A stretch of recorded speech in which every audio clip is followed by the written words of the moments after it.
Exodus chapter 32. When the people saw how long it was taking Moses to come back down the mountain, they gathered around Aaron. "Come on," they said, "make us some gods who can lead us.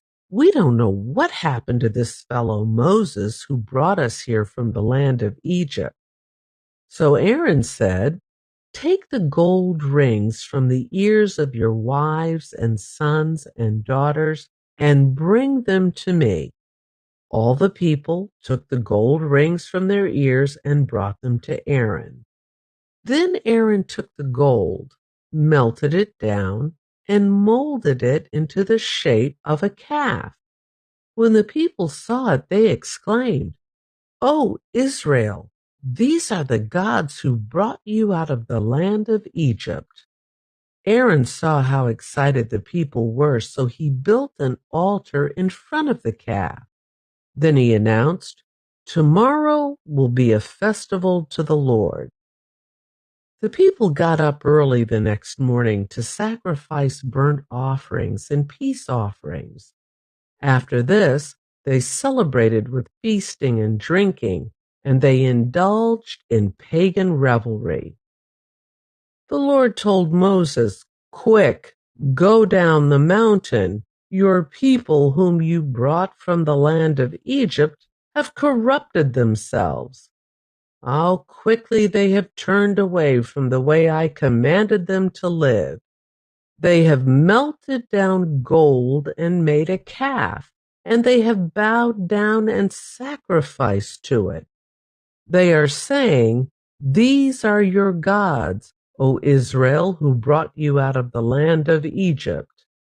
Then the Lord said, "I have seen how stubborn and rebellious these people are. Now leave me alone so my fierce anger can blaze against them, and I will destroy them. Then I will make you, Moses, into a great nation." But Moses tried to pacify the Lord his God. "Oh Lord," he said, "why are you so angry with your own people, whom you brought from the land of Egypt with such great power and such a strong hand?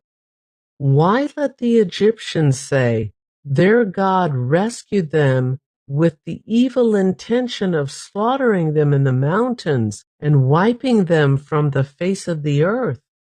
Turn away from your fierce anger. Change your mind about this terrible disaster you have threatened against your people. Remember your servants Abraham, Isaac, and Jacob. You bound yourself with an oath to them, saying, 'I will make your descendants as numerous as the stars of heaven, and I will give them all of this land that I have promised to your descendants, and they will possess it forever.'" So the Lord changed his mind about the terrible disaster he had threatened to bring on his people. Then Moses turned and went down the mountain. He held in his hands the 2 stone tablets inscribed with the terms of the covenant. They were inscribed on both sides, front and back. These tablets were God's work. The words on them were written by God himself. When Joshua heard the boisterous noise of the people shouting below them, he exclaimed to Moses, "It sounds like war in the camp." But Moses replied, "No, it's not a shout of victory nor the wailing of defeat. I hear the sound of a celebration." When they came near the camp, Moses saw the calf and the dancing, and he burned with anger. He threw the stone tablets to the ground, smashing them at the foot of the mountain. He took the calf they had made and burned it. Then he ground it into powder, threw it into the water, and forced the people to drink it. Finally, he turned to Aaron and demanded, "What did these people do to you to make you bring such terrible sin upon them? "Don't get so upset, my lord," Aaron replied. "You yourself know how evil these people are. They said to me, 'Make us gods who will lead us.' We don't know what happened to this fellow Moses who brought us here from the land of Egypt. So I told them, 'Whoever has gold jewelry, take it off.' When they brought it to me, I simply threw it into the fire, and out came this calf." Moses saw that Aaron had let the people get completely out of control, much to the amusement of their enemies. So he stood at the entrance to the camp and shouted, "All of you who are on the Lord's side, come here and join me." And all the Levites gathered around him. Moses told them, "This is what the Lord, the God of Israel, says.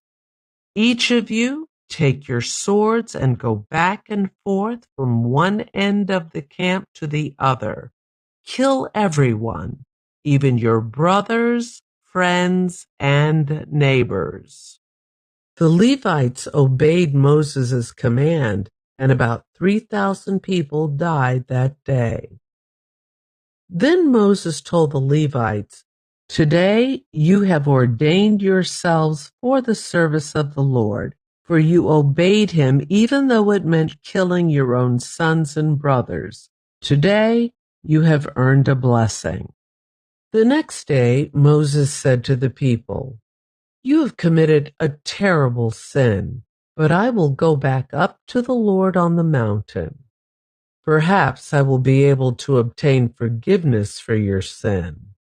So Moses returned to the Lord and said, "Oh, what a terrible sin these people have committed. They have made gods of gold for themselves. But now, if you will only forgive their sin, but if not, erase my name from the record you have written."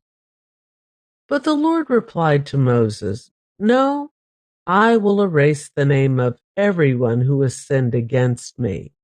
Now go, lead the people to the place I told you about.